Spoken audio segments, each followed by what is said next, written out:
पहली बार बिहार में मोदी जी की मां को गाली देने के बाद रायबरेली राहुल गांधी जी आए थे, जिन पर भारतीय जनता पार्टी के कार्यकर्ताओं का प्रतिशोध हुआ। लोगों ने नाराजगी जाहिर की, लेकिन दुख है, नाराजगी जाहिर करने के बाद, नाराजगी जाहिर करते समय रायबरेली के पुलिस के लोगों ने कार्यकर्ताओं के साथ दुर्व्यवहार किया, मारपीट भी की, झंडे छीन लिए, माइक छीन लिए। मुझे यह भी कहते हुए दुख हो रहा है कि राहुल गांधी जी नेता प्रतिपक्ष लोकसभा में हैं, वो कैबिनेट मंत्री का दर्जा उनको है, उनको प्रोटोकॉल होना चाहिए जितना एक कैबिनेट मंत्री को मिलता है, अथवा हो सकता है एलओपी को कुछ और मिलता हो, वो भी दे दिया जाए। लेकिन आप सब भी रायबरेली के हो, हम भी रायबरेली के, मुझे बताओ, 2 दिन का लगातार रेगुलर डाइवर्जन रायबरेली में किया गया। क्या यह कभी आपने रायबरेली वासियों ने कभी देखा कि किसी के आगमन पर 2 दिन का रूट डाइवर्ट किया जाए? अगर डी से कोई आदमी रायबरेली आना चाहेगा बड़े वाहन लेकर के, तो वो डी से पहले सलोन जाए, सलोन से ऊंचाहार जाए, ऊंचाहार से डलमऊ जाए, डलमऊ से लालगंज जाए, और लालगंज से फिर वो लखनऊ रोड पर आवे। इस तरह का पहली बार हम लोगों ने देखा।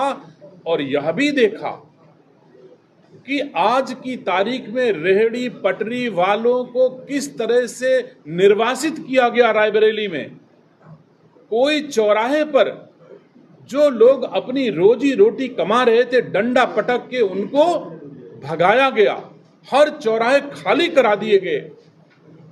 ऐसा महसूस हो रहा था कि भारत का कोई नागरिक नहीं आ रहा है, किसी दूसरे राष्ट्र का राष्ट्राध्यक्ष आ रहा है।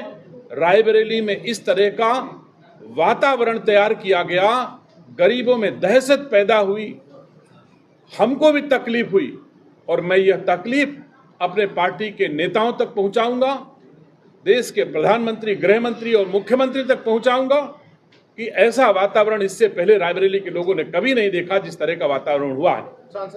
और राहुल गांधी जी, मैं आपसे कहना चाहता हूं कि दिनेश सिंह इस रायबरेली में पैदा हुआ है। आप दुनिया में किसी की मां को गाली दे के आओगे तो रायबरेली में तुमको इस दिनेश सिंह का प्रतिशोध झेलना पड़ेगा, इसमें कोई दुविधा नहीं है। तुमसे चुनाव हारा है, हौसला नहीं। दिनेश सिंह का हौसला आज भी है, और मैं शपथ लेता हूं गांधी परिवार को रायबरेली में हरा के ही दम लूंगा, इसमें कोई दुविधा नहीं है, मुझे कोई गलतफहमी नहीं है। वैसे तो आज भी चुनाव नहीं जीते हैं, दूसरे दलों की बैसाखी की बदौलत एमपी होकर के इतना अहंकार हो जाएगा, देश के प्रधानमंत्री की मां को गाली देंगे और रायबरेली सहन करेगी। किसी दशा में रायबरेली सहन नहीं कर सकती। हमारे लिए पहले मातृभूमि है, फिर हमारी जननी मां है, फिर उसके बाद भारतीय जनता पार्टी है, और फिर उसके बाद में सरकार का मंत्री हूं। तो मेरी प्राथमिकताएं स्पष्ट हैं। ना मैं भारत माता की गरिमा को कभी गिरने दूंगा, और ना किसी की मां की गरिमा को गिरने दूंगा। मैं राहुल गांधी की मां से भी चुनाव लड़ा हूं, लेकिन एक साक्ष्य कोई बता दे कि रायबरेली में किसी भी बेटे ने राहुल गांधी की मां को इस तरह कभी कहा होगा जैसा बिहार में आदरणीय मोदी जी की मां को कहा गया। इसलिए मैं कहना चाहता हूं, राहुल गांधी जी, ये रायबरेली है, तुम्हारी दादी भी यहां से हार के गई हैं, और तुमको भी हारना तय है, ये जान लीजिए।